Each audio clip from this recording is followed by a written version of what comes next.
In 1918, the Boston Red Sox defeated the Chicago Cubs in the World Series. The victory marked the franchise's fifth championship since 1903. A year later, then Red Sox owner Harry Frazee sold future Hall of Famer Babe Ruth to the New York Yankees. Ruth became the game's greatest slugger, and the Red Sox infamously entered a championship drought. It's a home run for Bucky Dent. Behind the bag, it gets through Buckner. Boone hits it to deep left. That might send the Yankees to the World Series. When the 2004 season began, the Boston Red Sox had gone 86 years without raising a World Series banner. Right from the beginning, we had a common goal. There wasn't one guy on our team that you say, man, he did it. It was just a collective group. We have a clubhouse that would go to war for each other. Varitek and A-Rod going at it. Team effort from top to bottom. And there's not one person who deserves more credit than the other, and that's the great thing about it. That's what we tried to do every time we got knocked down. We just got up and we kept moving forward. The Red Sox are headed back to the postseason for the second straight season. 10 years after reversing the curse, members of the 2004 World Series champion Boston Red Sox reflect on that memorable season during Part 1 of this special two-part edition of the Red Sox Report presented by CVS Pharmacy.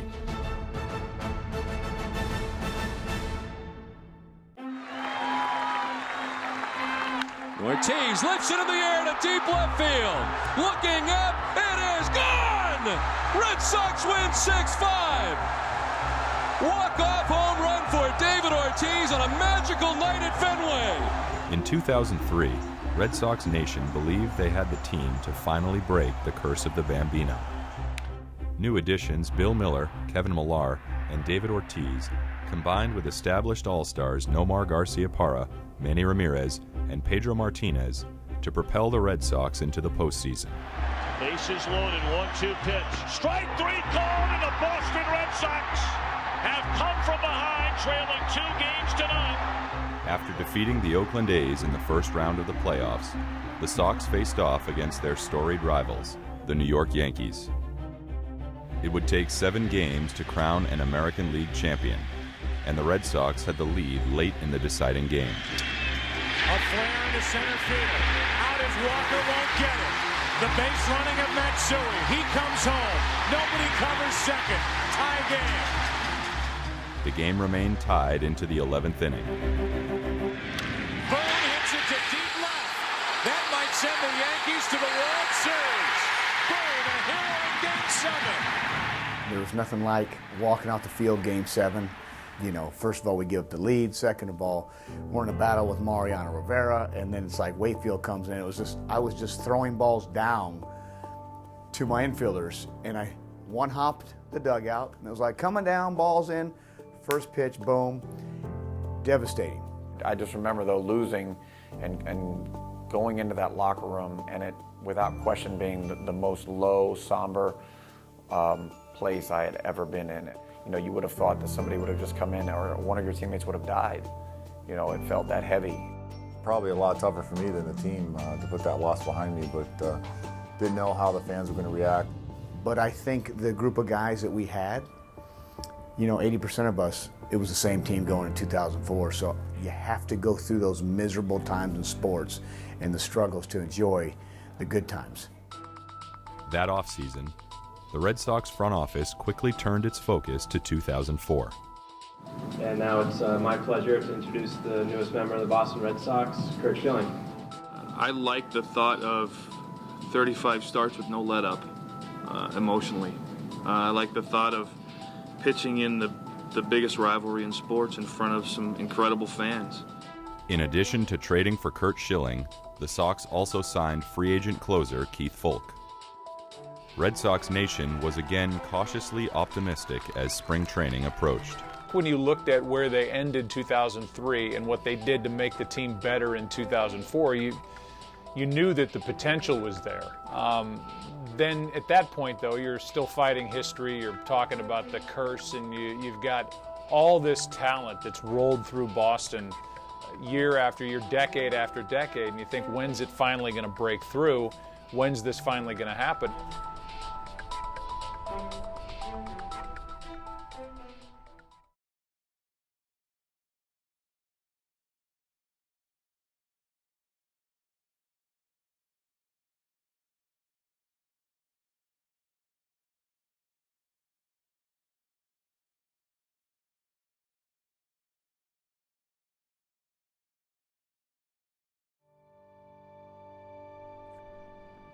The 2004 Red Sox arrived in Fort Myers for spring training, eager to put the heartbreak of the previous season behind them. Game 7 is over. We lost it. We didn't win. You know, that's all of it. But, you know, again, this game's built on failure, and you want to try and take the positives out of everything. We kind of took the loss as kind of a motivating factor, knowing how far we had gone in 2003 and how close we had come. We just kind of looked at each other and said, you know, as far as we went that year, you know, let's see if we can go even farther in 2004. And I think putting 2003 behind us was done by the time spring training started. Having turned the page, expectations for the 2004 team were high. I firmly believe that from top to bottom, this is going to be the best team I've ever been on. Definitely excitement. The front office went and traded for Keith Falk and was able to get Kurt Schilling. So it is disappointing as 2003 ended. Optimism. We believe that we were going to get at least back to the same spot we were. I kind of knew it was going to be a special team. You know, as soon as I got to spring training, you could tell, you know, how well the guys got along. You know, it was a great group of guys, a lot of veterans. It was just, you know, everything just made you feel real comfortable and at home. Right from the beginning, you know, we had a common goal. We knew what we wanted to accomplish. You know, everybody hopes to win a World Series in spring training, but, you know, there are certain teams where it's like, it's not going to happen, but that team is, you know, we knew that it was a great possibility. The 2004 season began in Baltimore without several key bats in the Red Sox lineup. Shortstop Nomar Garciaparra and right fielder Trot Nixon both started the season on the disabled list. When you're a player, obviously, you want to be there with your teammates. You want to kind of be in the thick of things, be in the games, do whatever you could do to help the team win, whether it's being ready to come off the bench at some point or going out there and doing your job on the field and starting the game off. But for me, it was very difficult. Despite the key injuries, the Sox started the season red hot, winning 15 of their first 21 games to lead the division by 2.5 games.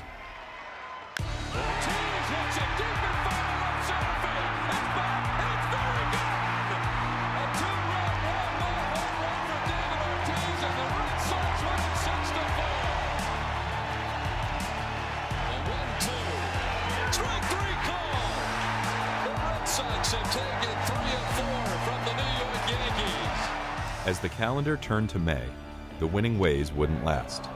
The Red Sox opened the month on a 5-game losing streak, but bounced back, winning 4 in a row. Line to right field. That will get in for a hit. Gonzalez moving over to the wall, has to get by him and down the line as Pokey Reese is still running. He can run it. He's got a chance to come all the way around. The throw to the plate is going to be not in time. Reese comes all the way around. The inconsistent play cost the Sox, and by the end of the month, their lead in the division had vanished.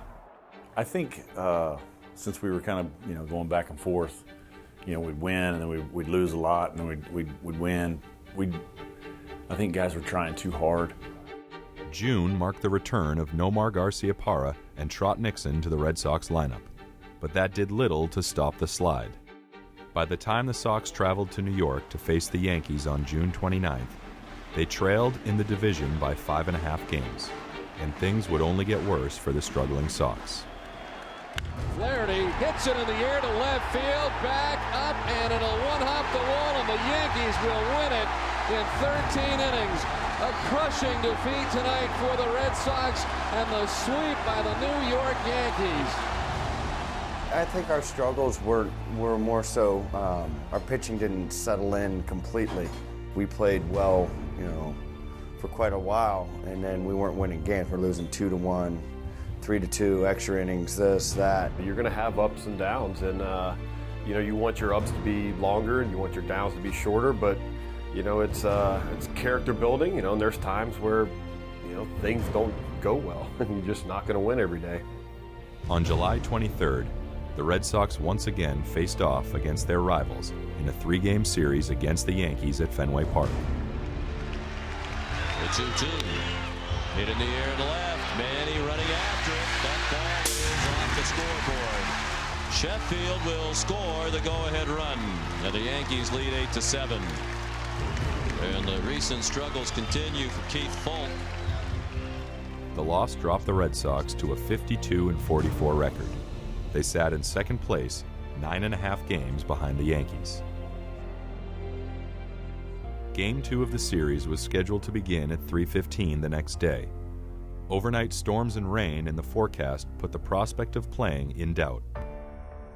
It was a rainy day. Upstairs wanted to call the game. You had just kind of a bunch of guys just like, what? We're not going to play. No, we're going to go play. So, Veritek and whoever it was had the idea of going to Francone's office. Red Sox players had voiced their displeasure at the prospect of postponement, and the decision was made to play the game. Well, I think that it was a collective. We knew what was in front of us. We knew what we had going. We knew what they had available to pitch, and we felt like it was an opportunity for us to start, taking some ground back from them when we wanted to play.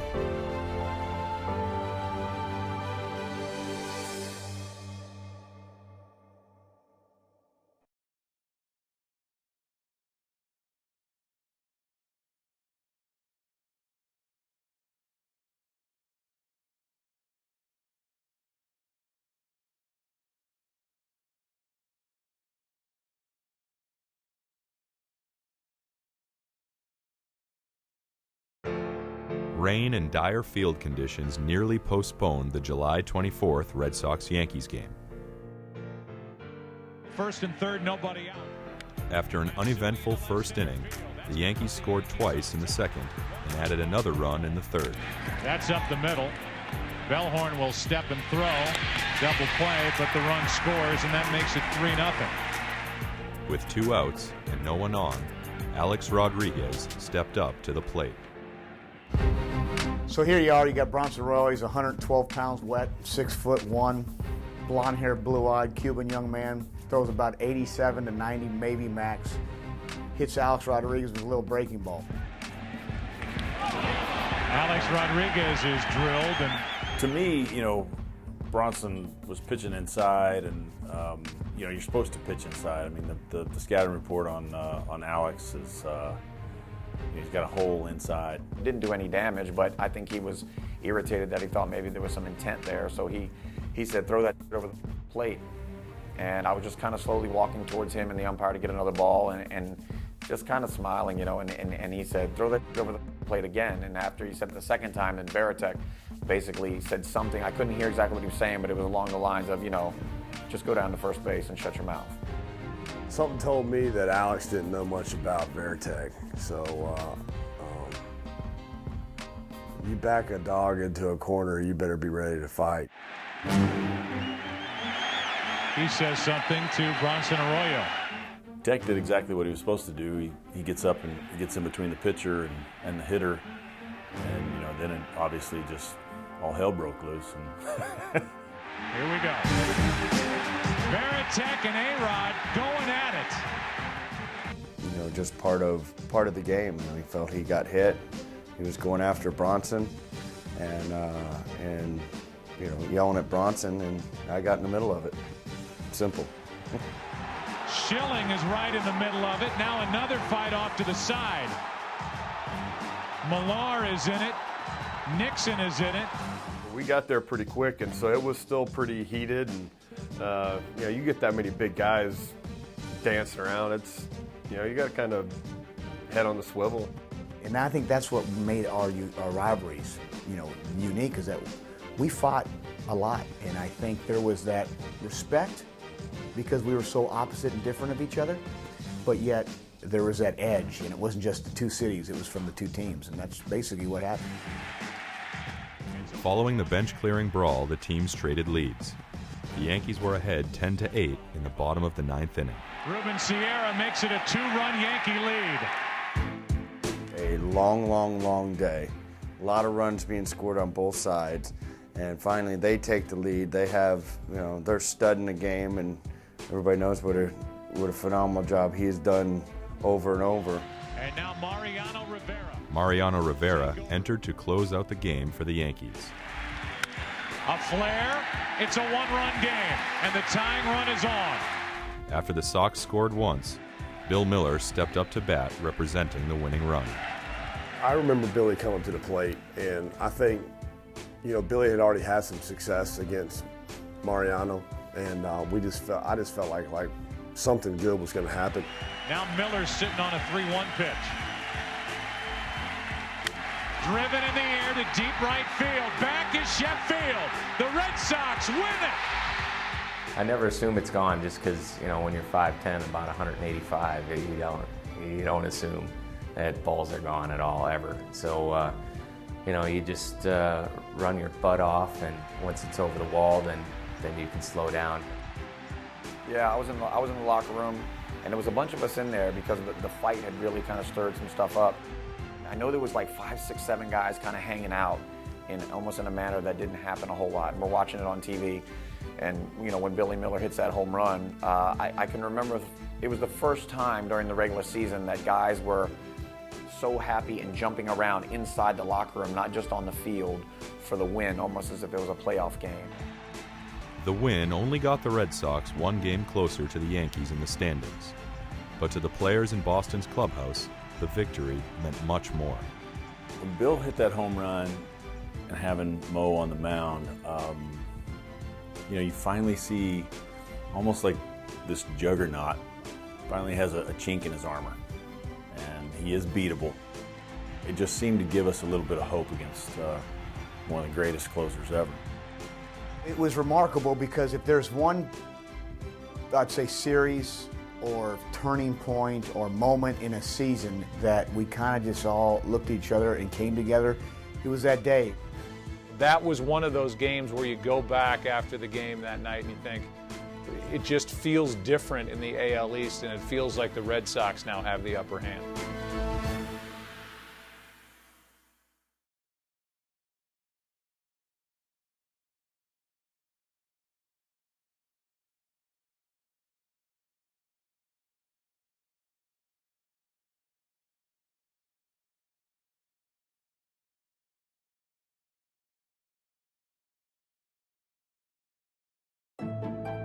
After winning 2 of 3 in a late July series against the Yankees, the Red Sox embarked on an 11-game road trip. The day before the non-waiver trade deadline, the Red Sox began a 3-game series in Minnesota. It was a weird atmosphere in the clubhouse because everyone didn't know where Nomar was going. They didn't know if he was going to get traded, if not traded, and Nomar being such an amazing Boston Red Sox player for so many years, it's weird. On July 31st, the Red Sox completed a 4-team trade. All-star shortstop Nomar Garciaparra was sent to the Chicago Cubs. In exchange, the Sox received Orlando Cabrera from the Expos and Doug Mankiewicz from the Twins. Anything can happen in baseball. Your beloved son, best player for the last decade, gets traded. And as much as we were going to miss Nomar, we also knew that we were improving our range at shortstop. Line drive, down to get it, making the catch is Cabrera. I was really surprised when I found out, but excited at the same time. I wanted to fly the same moment when I get in the plane and go to Minnesota. People really welcomed me to the team, and it was just so amazing to just do that little bit of the things that I know how to do to help the team win. In a separate trade, the Red Sox solidified their bench by acquiring speedy outfielder Dave Roberts from the Los Angeles Dodgers. My honest thoughts, probably I was disappointed. I was shocked. My wife at that point was 8 months pregnant, and to think about moving myself as well as her and the baby was tough. But when you step back a little bit from those initial emotions, you're excited about the opportunity to play for the Boston Red Sox. On August 1st, the Red Sox remained 8.5 games behind the first-place Yankees in the American League East. But they were only a half game out of the wild card. They had 60 games left to try to earn a postseason berth. In our mindset, we didn't think about all the, hey, let's try to win the East, or we just need to get to the dance. And I think this team, whether it was going to be winning the East or making the wild card, we knew that that was our focus for making the playoffs. And, you know, we didn't really think a whole lot past that. I don't think we were smart enough.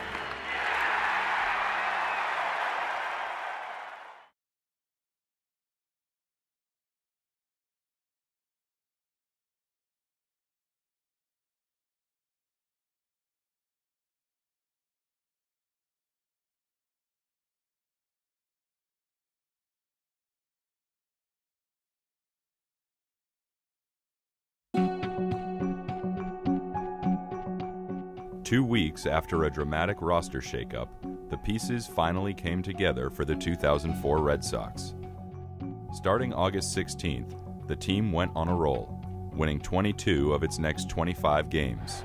Damon reaching in first as Cabrera lines one towards the gap in left center field. Off the scoreboard, Damon is running. He'll be waved around. Here comes the winning run, and Damon is in. The Red Sox win 5-4.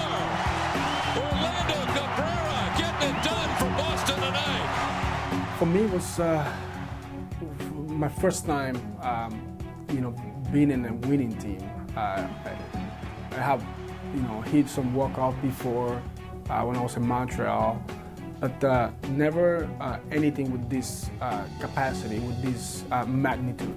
The streak gave the Red Sox a 5-game lead in the wild card standings and brought them within 2 games of the Yankees for first place in the American League East. The Red Sox have swept the Detroit Tigers. On Friday, September 17th, the Sox traveled to New York with a chance to cut the Yankee lead in the division to a half game. A-Rod will hit it to deep left field. That ball is gone. The home runs just keep coming for New York. Their 4th home run of the day. This one is a 2-run shot, and the Yankees go on top 11-1. New York's division lead was too large to overcome.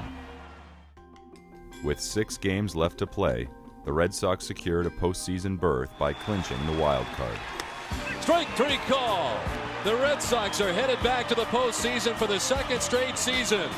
This year hoping for a better fate. I think we were hoping to win the East. I mean, you don't set out to come in second, ever. But we were satisfied that we were into the playoffs. You have to be in the playoffs in order to win the series. We knew we had the wild card, and you know, we just kind of just rolled into it. You know, it wasn't a whole lot of big celebration. It was kind of expected. The Red Sox would face the Anaheim Angels in the American League Division Series, the next step toward the World Series.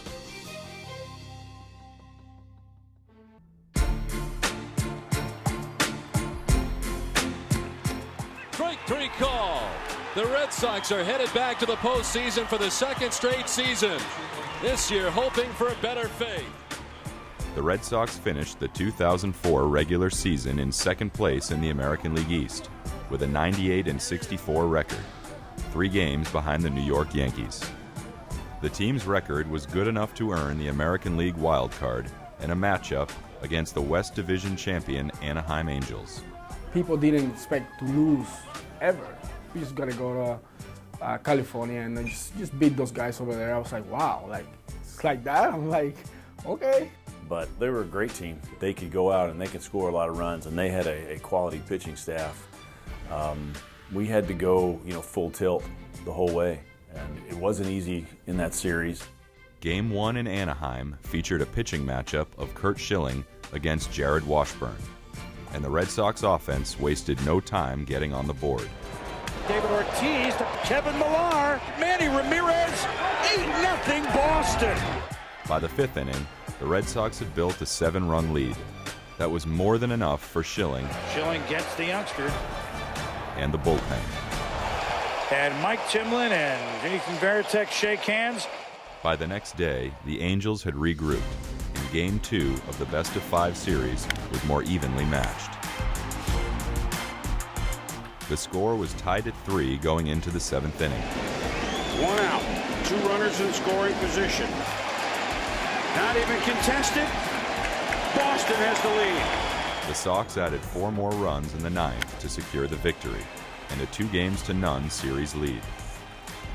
The teams traveled to Boston for Game 3 at Fenway Park. We knew we could play. We knew we should win, but that's why you play the game. The Red Sox jumped out to an early lead, but the Angels fought back in the 7th inning. Out of nowhere have come the Angels. One swing and a bat, and look at that. The game headed into extra innings, but was not tied for long. Swing and a fly ball to left field. Way back. Walk-off home run. The Red Sox eliminate the Angels. It was just, it's just incredible for me. I was, celebrating like a crazy person. But then, the Yankees came. The next night, the Yankees defeated the Twins to advance to the championship series against the Red Sox, adding another chapter to baseball's greatest rivalry.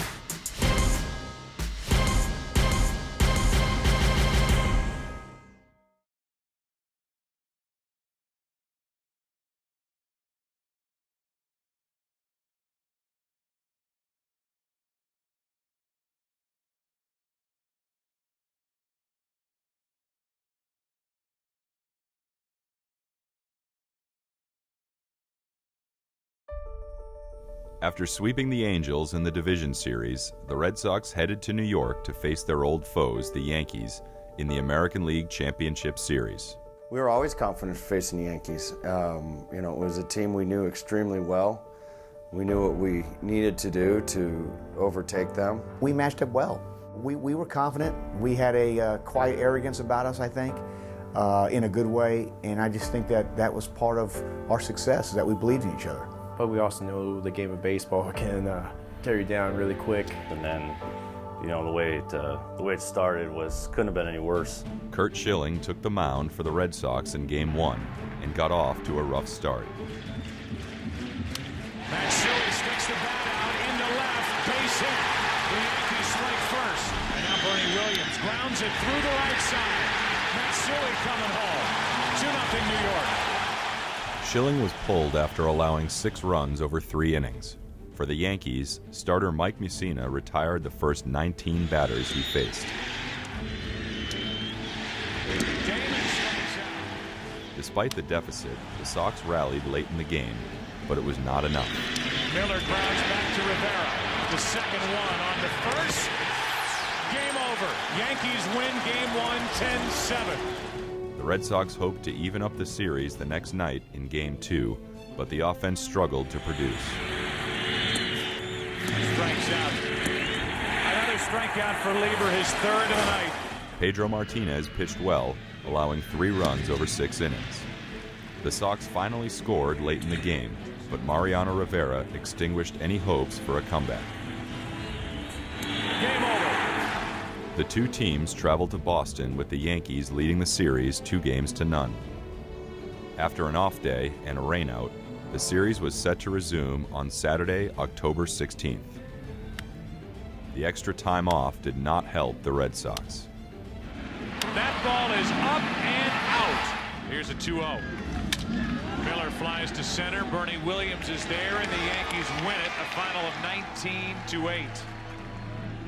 The victory gave the Yankees a 3-0 lead in the series. No team in Major League history had ever come back from such a deficit. I'll be honest with you, we were down 3-0 quick, got killed Game 3. At that point, I remember going back to my room. It was devastating because you wanted to have at least a series, whether you win or lose.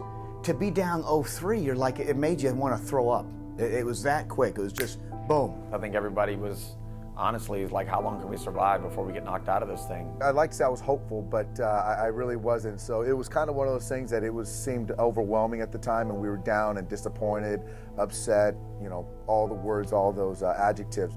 With Game 4 set for the following night, the Red Sox season was on the line. I don't think that there was that much confidence there on the Boston side, especially after getting pounded in Game 3. We didn't tuck tail and we didn't start packing our bags yet. We just let's go out and win tomorrow. Let's go out and do your job, and then we'll just see what happens.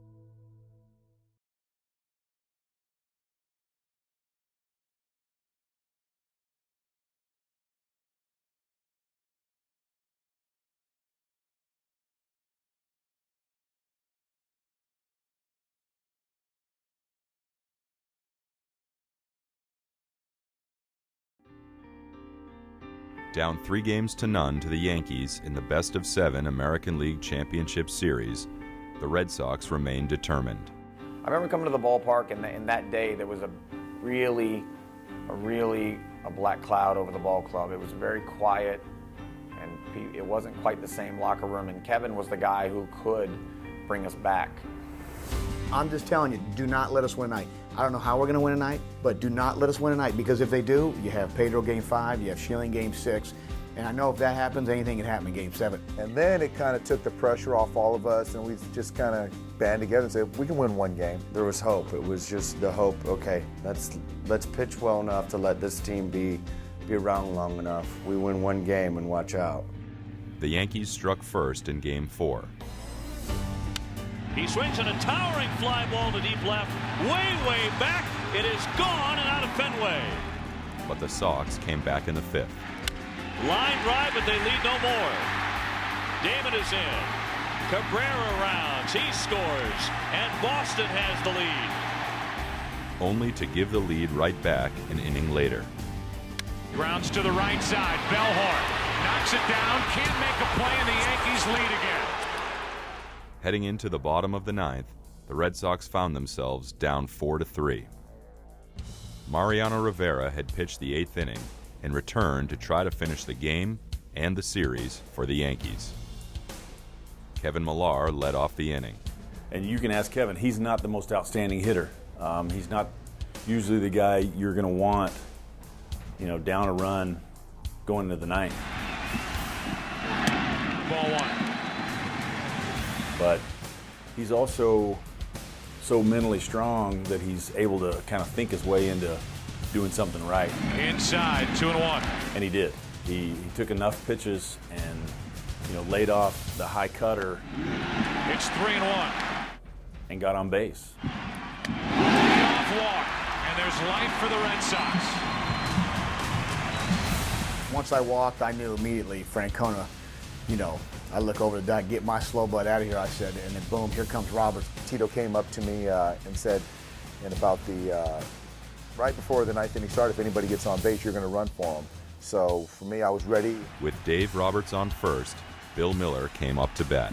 Whether the situation called for me to bunt or the situation called for me to allow some time for Dave to get over the second, that's what I was going to do. I don't remember how many days that I hadn't played, and your legs got the jello thing going, and you're excited, you're nervous, but I just knew that I was prepared. Roberts with a huge lead draws a throw. There was 3 throwovers, and the first throwover, it was caught my breath a little bit. The game slowed down a little bit. Then there was another throwover, and I was like, okay, now I feel relaxed. Everything started to really slow down, and I started to lock in on him. That was close. He's going. After that 3rd throwover, I knew that it was like I had played the 8 previous innings, and I was dialed in, and I knew that once he made his move to go home, I was going to get a great jump. Roberts is going. As a base stealer, if you get a good jump, you have a good feeling that you're going to be in there. But then you see Derek going for the ball, and then you know it's going to be close. Posada's throw, Roberts, safe. Posada makes an unbelievable throw and puts the throw on the money, and you're talking about a size of a wrist or a hand, safe. With Roberts now on second, Miller had an opportunity to tie the game. When Bill came up against Mo again, we thought, this could happen again. Up the middle, Roberts will come to the plate. The throw by Williams. Bill Miller has tied it. I don't even remember Dale Swain holding me, sending me, or what. I just knew that right when that ball got past Mo, I was going to score. And it's just one of those things that you could just feel the energy at Fenway just go through the roof, and everyone was like, we got a chance. Rivera escaped the inning without allowing any more runs, and the game went into extras. Watching this game, knowing that any mistake, we're done. We are done. Season's over. There is no tomorrow. And at that point, it was a nervous moment in that dugout. Millar's nerves were settled by David Ortiz. Swing and a drive. Deep right. Way back Sheffield. It's gone. The Red Sox have won it. We knew then, if we didn't know before then, that this guy was going to become really one of the most clutch players in the game. You saw all the pressure or momentum, whatever word you want to use, it's now against the Yankees. Because now they're trying to get that last W to close the series out. And that's what makes a 7-game series great. You got to win 4. You don't have to win 3, you don't have to win 2, you got to win 4.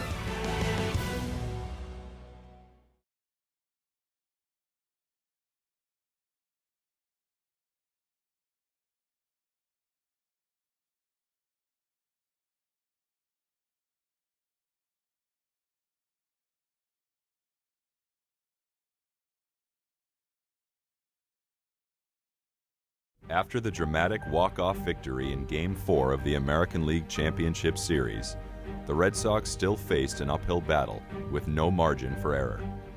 Game 5 started with the Red Sox jumping out to an early lead. He's crunched into right, 3 straight hits, and the Red Sox take a lead. But the Yankees would strike back a few innings later. Line drive is going to be fair down the right field line. It's a 3-run extra base hit for Jeter. Now down 4-2 in the 8th inning, the Red Sox were once again nearing elimination. Ortiz hits it to deep left field. Back at the monster and gone. It's a 1-run game. And Jason Varitek is up. In the air to center field. And Roberts tag and go. And it's a 4-4 game. For the second consecutive night, the game went to extra innings. And for the second consecutive night, David Ortiz was the last player to bat. Ortiz fights it off center field. Damon running to the plate. And he can keep on running to New York. Once we pulled out those two games in Fenway and had an opportunity to go back to New York, well, we had already created our own snowball and we were throwing it down the mountain, so to say, and the Yankees were going to have to try to deal with us then. For Game 6, the Red Sox gave the ball to injured starter Curt Schilling. At that moment, you're talking about a guy that had a surgery on his ankle tendon, having a tough time to walk, didn't know how he was going to plant, didn't know how he was going to push off, and then look at the performance he puts in for Game 6. Like a scene from The Natural, Schilling climbs the mound. Sierra strikes out, and Curt Schilling rolls through 6 innings. With Schilling in a groove, the Red Sox grabbed an early lead. Varitek has put Boston on top. Schilling threw 7 innings of 1-run ball, and Keith Foulke came in to close out Game 6. Red Sox force Game 7. In Game 7 the next night, the Red Sox ensured there would be none of the drama that had characterized the series. And here's Ortiz. He rips one into right field. Back at the wall, 2-0 Red Sox.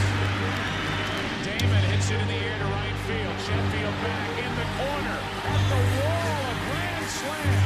There's another one into right field. Johnny Damon is going off. It's an 8-1 Red Sox lead. It was one of those games where such an ideal start. We scored runs, we scored early, we kept scoring, and it made my job a lot easier. Derek Lowe has been sensational. Absolutely fantastic. It's midnight here at Yankee Stadium. The Red Sox are 1 out away. Here it is, ground ball to second. Reese, the Boston Red Sox have won the pennant. When he gets that ground ball to second base, I think I was already starting to run out on the field when the ball was was hit. It was amazing. I mean, it was pandemonium for us. Well, it was the first time that the 1918 chant left the building, which was nice. It was, especially as far back as we came from being down 3, and finally beating your big brother. You can't make this kind of stuff up. A year ago, we were sitting here walking off crying. We had 25 guys in that locker room with tears in our eyes and grown men just walking in circles in 2003. Now in 2004, here we are, the same 2 teams. Game 7, we walk off. Damon carries us to the promised land. You just knew there was no chance for them at that point. Once they won Game 4 and they started to build that momentum, the next game, later that night, they weren't going to be stopped.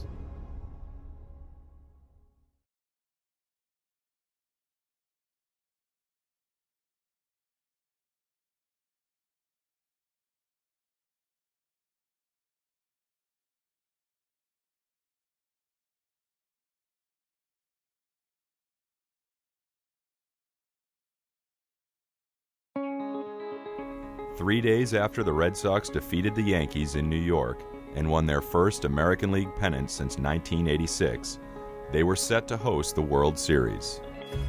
Their opponents, the St. Louis Cardinals, the same team that had beaten Boston in 1946 and 1967. The Cardinals were a great club. They were like an American League team. They had the offense with Jim Edmonds and Scott Rowland, Albert Pujols. I think we had so much confidence after we had made that 4-game comeback that, you know, there was no stopping us. On the mound for the Sox in Game 1 was veteran knuckleballer Tim Wakefield. I was just excited. I think the biggest thing that ran through my mind, I think my only worry was how many flashbulbs were going to go off when I threw the first pitch, and it wasn't as bad as I thought it was going to be, but it was pretty special. Renteria strikes out, and a good start for Wakefield tonight. The Red Sox jumped out to an early lead, plating 4 runs in the first inning and 3 more in the third. Into left field, a base hit, and that makes it 6-2. The Cardinals came back to tie the game in the 8th. Ending the play. Cedeno will come around and score. But the Red Sox responded later that inning. Near the pole, home run, Bellhorn. And it's 11-9 Boston in Game 1. Game 1, we made some errors. You know, we played a bad game, we played a sloppy game, and we still found a way to win.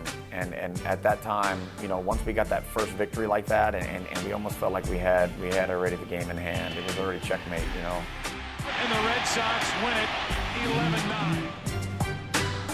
The next night, a still injured Curt Schilling courageously returned to the Fenway Park mound and shut down the Cardinals lineup. 4 strikeouts for Schilling. Schilling was aided by a rolling Red Sox offense. Well, 2 runs are going to score. The Red Sox are up 2 games to none. The two teams traveled to St. Louis for Game 3, and before Pedro Martinez took the mound, Manny Ramirez gave the Red Sox a lead. A 2-2 pitch, and Manny Ramirez lost it into the seats and left. Pedro Martinez allowed only 3 hits over 7 shutout innings. And he strikes out, inning over. Red Sox up 3 games to none. 7 straight wins by the Red Sox. They had a commanding 3 games to none lead on the Cardinals. We know what happened when we were down 3 games, so we knew that we had to win that game. And I think the one good thing is we always had our pedal to the metal, and we never let up. We had hit our stride, so to say, and there wasn't much going to stop us. The St. Louis fans were going nuts, saying they were going to make that impossible comeback on us, and you know, I definitely needed to silence them. And that ball is ripped into right field. I got things started the right way. 1-0 Boston here in Game 4. Derek Lowe picked up where Pedro Martinez had left off the night before as he shut out the Cardinals over 7 innings. Mabry strikes out and the inning is over. Trot and I kept looking at each other during the whole game. I mean, we were like, oh my God, this is really going to happen. Albert Pujols is getting set to lead off the bottom of the 9th inning. And Keith Folk comes in to try and close it. It was just another, it was another inning, and you don't want to get caught up in the moment to where you're like, oh my gosh, this is 100 years worth of frustrations for this city, in this region. It's more just one pitch at a time. Sox are 1 out away.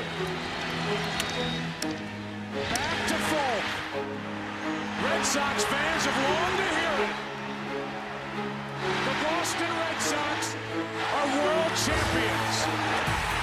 As soon as he caught that ball, or really as soon as I tossed it, it's like, just like 1,000,000 pounds lifted off my shoulders. Words can't describe it, how so much weight was lifted off everybody's shoulder. Not only ours, the team, but generations and generations of Red Sox fans, generations and generations of players, ex-players. I remember staying in the locker room in St. Louis for hours, just hanging out with each other and guys dancing, and this probably isn't going to happen again. We're never going to be together again like this. This is something so special that might not ever happen for the next 1,000 years on Earth. Yeah! By the time we got to the plane, the sun was already starting to come up. Following season after season of disappointment, those who wore the Red Sox uniform in 2004 finally delivered the franchise its elusive 6th World Series championship, its first in 86 years. I think that 04 team has put in so many thoughts and images of what you should build a team up.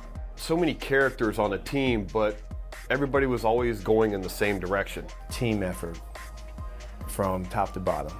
Togetherness that we had was something special, and you need those things, especially to go through adversity like we did, be able down 3-0. You have to have a close-knit team. It took that special group of guys to be down 3-0 to the Yankees and to not abandon one another and still band together. So that's what we did. It was a special group, and to kind of simulate that again, I just don't see it happening.